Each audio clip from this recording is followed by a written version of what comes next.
All right, everybody, it's Henry Eisenstein here with EXP Realty. I'm here with the man, the myth, the legend, as always, Ken Picaro. How are you, my friend?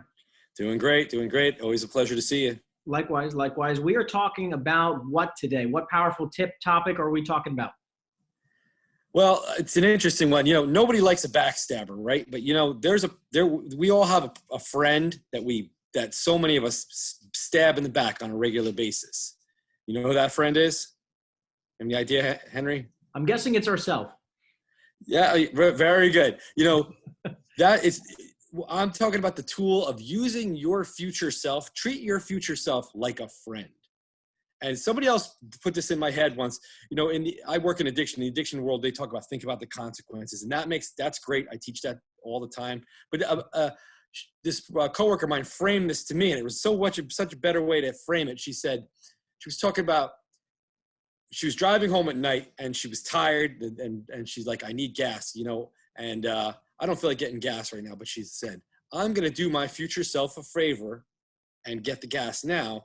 And you wake up the next morning and your future self goes, when you're in a rush getting ready to work again, and you're like, oh, my past self got the gas. So now I'm less of a rush right now. Yeah. So it's such a great way to think of things, to think of yourself. I'm going to do future Ken a favor. I'm going to help that guy out. He's my friend. 100%. And it's such a great way to motivate yourself to do those little things, but it's those little things that add up to get you where you got to go, what your goal is. I agree 100%. And I think it's funny because I do that all the time at night. I'll always make sure I end the night getting gas if I need it, just because I don't want to be doing it in the next morning. But I think it's also important that people realize that it's not only just the next day or the next week or the next month, but it's also the 2-year, the 5-year, the 10-year version of you down the road that is going to be so thankful for the sacrifices that you made, however small the sacrifices are, especially if it's just working out a little bit, or deepening the relationships with the people in your life, like your family or your friends. It's going to pay off tenfold in the future. It's like saving money. You might not see how important it is when you're young, but down the road, you're going to be really thankful you put the money away. It's so true to look at it long-term like that. It's a situation that'll happen in it. Again, I just use the addiction world as my reference. That's my main world I work in. Somebody will get to have a situation where they have to do a certain amount of treatment, and it's a grind. Like, oh, I can't do this program. It's going to be too long. And I'm like, think of your future self. How good you're going to feel when you're done with this program, and you're like, I got this out of the way. Absolutely. I completed it. And, a lot of times the program helps them as well too. But sure. Thinking, I put myself, all the time, like, it's just like you said, saving money. Hey, I could really use this new device, but you know what? My future self is going to be really glad when I don't get that credit card bill and it's not on there. I'm going to do that guy a favor today. Absolutely. So just a good little tip, but man, is it a good one? When you think of that person as a friend. I think it's super powerful. And again, I just don't want people to overthink that it doesn't have to be this grandiose thing, but if you start small and you stay consistent with it, it is something that will definitely pay off in the long term. I think that's super powerful. So let's break it. Let's do this. I really want to make these super tactical for people because I think, I like the ideas that we give out to people. I think these are super powerful. I like to dive just one step deeper into things where it's like, okay, beyond the saving money or investing money early, I think that deepening the relationships with your friends and family, I think are really important, and making sure you make time for the people that are important in your life. What are maybe 1 or 2 other things or 3 other things that you can come up with, doesn't matter, that you just feel like are good things to start working on early, or at least when you start realizing that it might become an issue, if you know what I mean?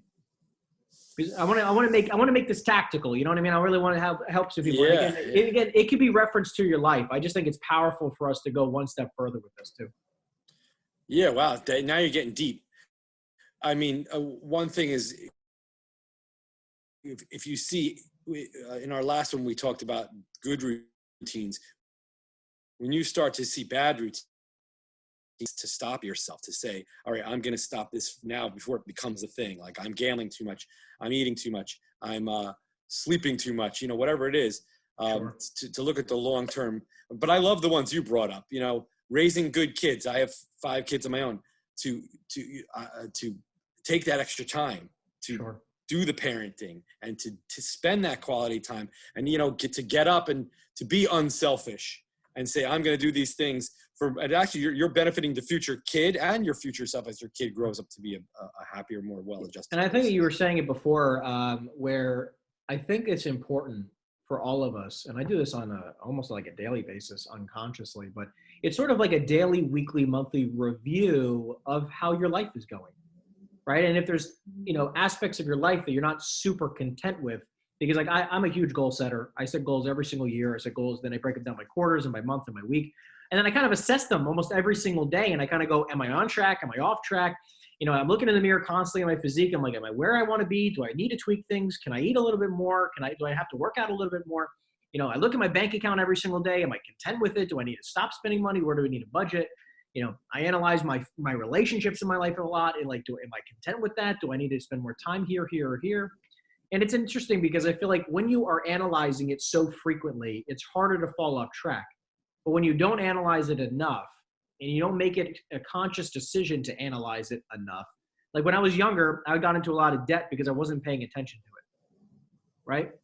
But when you pay attention to it, like, my mentors have taught me, look at your bank account daily. And sometimes it can be really scary if you're in a lot of debt because you don't like looking at it, or if you don't have a lot of money, you might not want to look at it, right? Or if you're overweight, you might not want to look in the mirror a lot.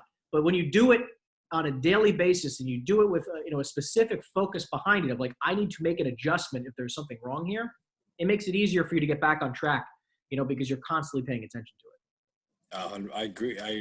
That's why I think you and I click so well, because when we first time we think so much alike, because I agree wholeheartedly with everything you're saying. I feel like to me, I consider that insight, self-awareness, to stay in that mode of self-awareness. It's so easy to lie to yourself, to hide things from yourself, to bury the truth. And I fear that. I don't want to. Give me the truth. Even if it stings, I want it because then I know where I stand. And I am such a believer in introspection in all those realms, financially, relationships, just like I talk about spiritually, being your purpose. Am I where I want to be? Is this, I'm 50 years old. Am I happy with this? And if not, then what can I do? How can I make this life be the life I want it to be? And I not just what I want, what I need it to be. You know what Absolutely. I mean? So yeah, I agree so much. Looking inward, and sometimes it's painful, but man, is it valuable, and doing it every day. Every 100%. Day. I want, you want to stay in that mode. I love it. Awesome. Well, look, any other last minute comments or anything like that to wrap up today? No, I think we covered a lot of bases here, man. It's all good stuff. Cool. I love it. Well, look, as always, everyone, we really do appreciate your feedback. Please comment down below if you have any comments, questions, or anything like that, or even topics for future videos of what you feel like has helped you dominate your mindset and help you with anything in regards to mental health. Ken, I always appreciate you, my friend, and looking forward to seeing everybody in the next video. All right. Yeah. Thank you.